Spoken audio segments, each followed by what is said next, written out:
Hello there, Jeremy Weiss here with Weiss Tech Hockey. Today's video falls under the category of team systems. As you've probably noticed on our Drills and Skills blog, we've been doing a combination of individual skills, team systems, and we'll also be hitting a little bit of team strategy here and there. The drills that we throw onto the blog usually have a tendency to complement whatever skill that we've been talking about at that particular time. So today we're going to go into a little bit of a tutorial on a 1-2-2 forecheck. The 1-2-2 forecheck is a very commonly used forecheck, but the way that we're going to draw it up here is a little bit different than maybe you've seen it in the past. This way works really well from young players all the way up through junior or college level hockey players. So it's a very versatile forechecking system that I'm sure you'll be able to utilize in your team. So let's go ahead and get started here. We'll assume that the puck has been thrown into the corner, whether it be a dump in or a turnover. Puck's in the corner and we've got an opposing player on the puck. Okay. What we'll do here is we'll use F1, F2, and F3. So F1 is the first forechecker in the zone. Now typically on a 1-2-2 forecheck, I've often heard it that coaches will say, use an inside-out attack on that defenseman. So basically you're going to take away the middle of the ice and force him to come up the boards. On this particular forecheck, what we're going to do is slightly different than that. We're going to take an outside-in approach. So an outside-in approach will take away the board side breakout and force this defenseman to skate the puck behind the net.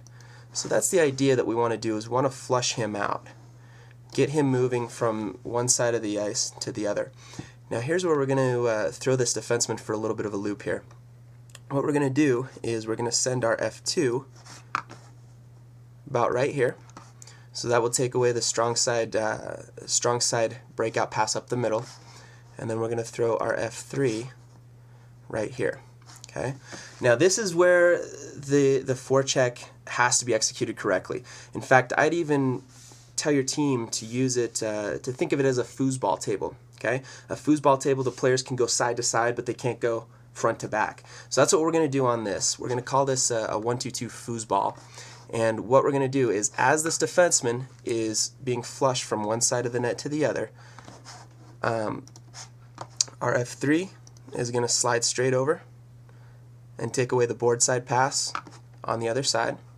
And F2 will do the same thing, slide straight over and take away the middle pass. Okay, so all of a sudden, F1's pressuring this defenseman from behind. The defenseman's skating from the pressure over to the weak side of the ice, and once he gets here, all of a sudden his options are all taken away. They've all been taken away because F3 has slid over and F2 has slid over. F3's taken away the board side pass and F2's taken away the middle pass. To add fuel to the fire on this, our defenseman will be doing basically the same thing. So as the defensemen come in, they set up on the blue line, D1 and D2. Okay, and as the play progresses, they also slide over. So D2 goes and takes away the high side boards, and D1 is taking away the middle on the blue line. In fact, if you decide to play this a little bit more conservatively, you can even have D1 kind of take a little bit of a backwards trajectory so that he's at least supporting backside support on D2 if the puck happens to squirt through. So what usually happens in this case is it works fairly similar to a neutral zone trap, except that it happens in the offensive zone. Usually what happens in this case is, as the defenseman comes around behind the net, sees that his options are pretty much taken away, he'll usually try to force a board side pass or maybe just try to dump it. Worst case scenario is that they have to dump it out of the zone, which is out of control. In that case, we just pick it up, do a regroup, and we're on our way back into the zone. So that's the 1-2-2 foosball forecheck. Hopefully you can really make some good use out of this with your team.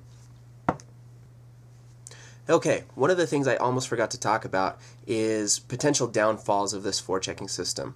The potential downfalls basically are caused by lack of discipline on the part of the F3 and F2 forwards.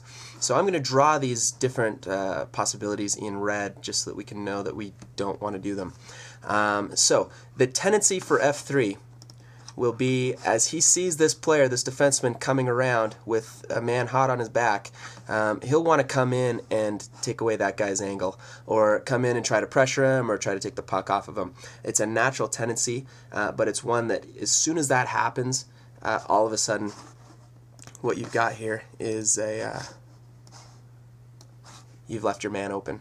Okay, so make sure that you preach to your team. F3 cannot drive in and try to take away that defenseman, or try to pick up that defenseman. As soon as he does, it leaves his man open, and all that defenseman needs to do is make a quick pass to the board side, and they're walking out of the zone clean. The second problem that I've seen with, especially with young hockey players trying to execute this system, is F2 and F3 not hustling over. They get into this mindset where, okay, I'm not pressuring, F1's doing the pressuring, so I'm just going to sit back and play my position here. And then as this defenseman starts coming over, they kind of dog it as they're getting across the ice. So while it is a passive forecheck on their part in the initial phase, as soon as that play starts to be flushed out to the other side, they need to explode and take away the board side as well as take away that middle pass. They need to get there before that defenseman gets there. So those are kind of the two main things where this play can go wrong, and they both, like I said, they both rely on that F2 and F3 executing their positions properly and with speed. The very last thing that could be a potential pitfall of this particular forecheck has to do with this D2, the defenseman that will become the board side defenseman. And it's very similar to that tendency of F3 to want to creep in and play that defenseman. A lot of times as this pass is made from the D to the boards, this defenseman will want to kind of creep in and maybe pick up a loose puck. If he does that, then it becomes a lot easier for that winger to chip the puck past him and get the puck out of the zone. So he wants to hold the blue line, don't leave the zone, but at the same time don't pinch.